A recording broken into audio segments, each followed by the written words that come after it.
You baked me cupcakes. You'd be surprised how easy it was. Try one. Maybe I'll try it later. I can't really accept gifts like this from my patients, Mr. Gregson. It's just we've been seeing each other a long while and Oh, it's fine. Don't worry about it. But please, let's get back to the session. Sure.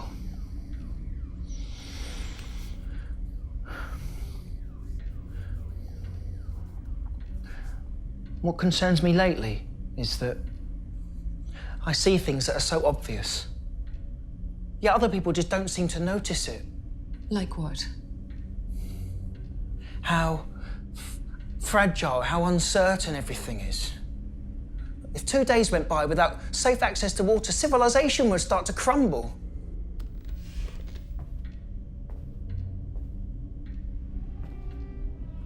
And it's not even about countries where gangs or crowd mentality manipulate.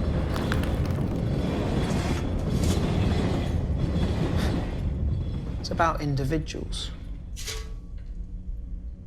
And how dangerous anyone could be.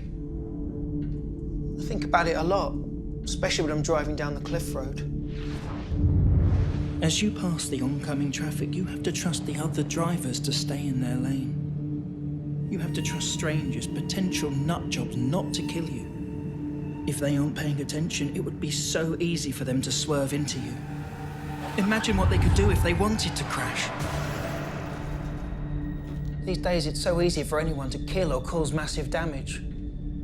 Sometimes when I'm driving in town, I see a family. I think about how just moving my hands an inch would mean I could mow them down like bowling pins. I never do, of course. I'm not crazy, but I still thought it. But why do they put so much power in the hands of so many people? They do make drivers pass a test before they can drive. So what? The terrorists who blew up the Twin Towers probably had pilot's licenses. Yeah, and forget heavy machinery. Even mundane activities are fraught with danger. I was at my granddad's birthday helping my brother cook. And suddenly I held a large and very sharp knife.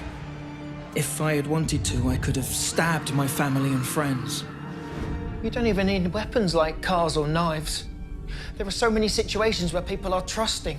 Aren't families supposed to be trusting? Well, yes. But what about complete strangers? When I take the metro, everyone stands so close to the edge. All it would take is a slight nudge.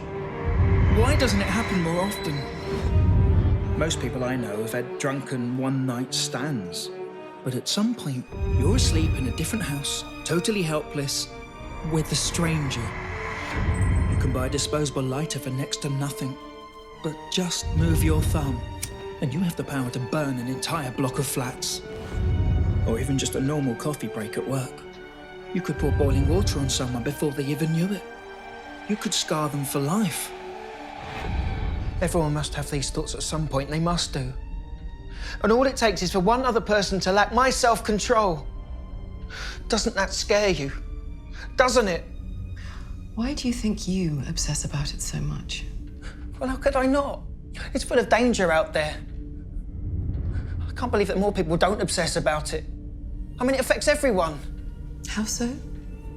Well, take that patient of yours. He could have been a psycho and attacked you, but instead, he shot a whole bunch of burglars with his arsenal of guns. Yeah, guns. You know, in America, it's legal to carry a concealed weapon in some places. Someone might have a bad day, they might be pissed off, and you accidentally spill your coffee on them, and that might be all it takes for someone to snap. Oh, time's up.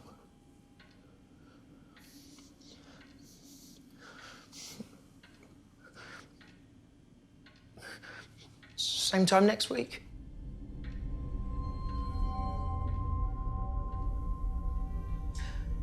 How did you know about my other patient?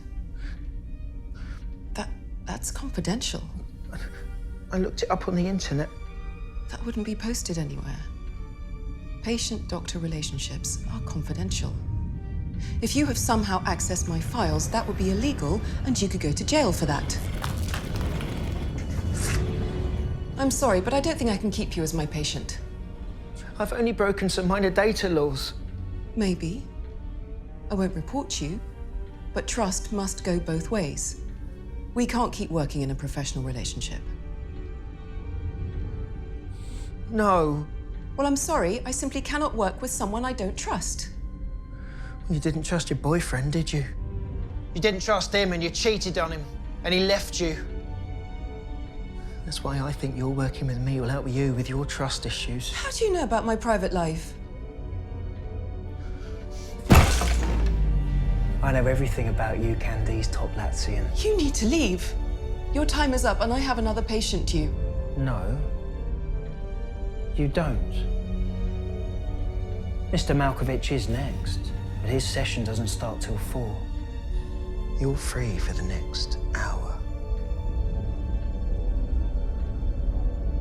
Well, I'm gonna go home anyway. You're always telling me to consider the long-term outcomes. I think you should take your own advice. That's easy for you. Stop seeing me. You could cancel my sessions, you could alert security, you could even call the police after I leave. But think about it. All they could charge me with is data theft. And I'd be out of jail pretty damn soon. Of course, I'd be angry then.